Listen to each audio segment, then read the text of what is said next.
Friends అందరికీ నమస్కారం అండి.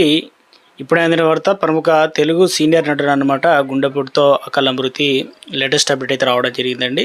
వీడియోలో కంప్లీట్ ఇన్ఫర్మేషన్ అయితే తెలుసుకుందామండి. స్కిప్ చేయకుండా పూర్తిగా చూడండి. చూసిన ప్రతి ఒక్కరు కూడా లైక్ చేయండి, ఛానల్ సబ్స్క్రైబ్ చేసుకోండి. చూస్తున్న ప్రతి ఒక్కరు కూడా ఛానల్ సబ్స్క్రైబ్ చేసుకోండి. అదేవిధంగా సబ్స్క్రైబ్ చేసుకున్న వారు bell button all notification activate చేసుకోండి. గవర్నమెంట్ నుంచి ఏ చిన్న అప్డేట్ వచ్చినా మీకు వెంటనే వీడియో రూపంలో అందించడం జరుగుతుందండి. ఇక వీడియోలోకి అయితే వెళ్ళిపోదాం లేట్ చేయకుండా. తెలుగులో ప్రముఖ సీనియర్ నటుడు అన్నమాట. దాదాపు 150 సినిమాలు అయితే నటించారన్నమాట.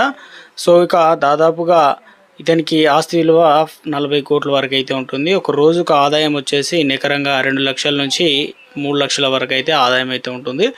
ఇక నేడు సినీ పరిశ్రమ తీవ్ర విషాదాన్ని నెలకొంది. అతని పేరు ఏంటి? సో విలన్గా పవర్ఫుల్ పర్ఫార్మెన్స్ అయితే ఇచ్చారు. ఇక భయపెట్టిన నటుడుగా కూడా ప్రదీప్ సింగ్ రావత్ కొద్దిసేపటి క్రితమే మరణించారన్నమాట. సో ఇక తీవ్ర విషాద ఛాయలు అయితే నెలకొన్నాయి.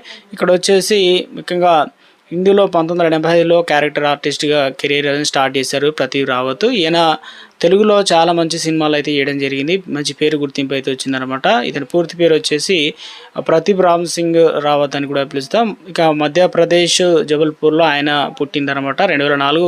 ఇప్పుడు రాజమౌళి సినిమా నితిన్ సాయి సినిమాలో విలన్గా నటించిన ఒకసారి పాపులర్ అయ్యారు. వెంటనే సూర్యాలో గజనీ అనేటువంటి సినిమాలో విలన్గా కూడా నటించాడు.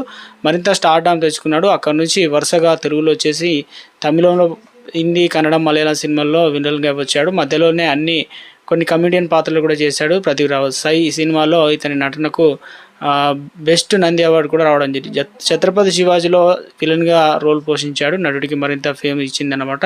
తెలుగులో చివరి ఇటీవల గాయపడ్డ సింహం సినిమాలో కూడా కనిపించడం అయితే జరిగిందనమాట.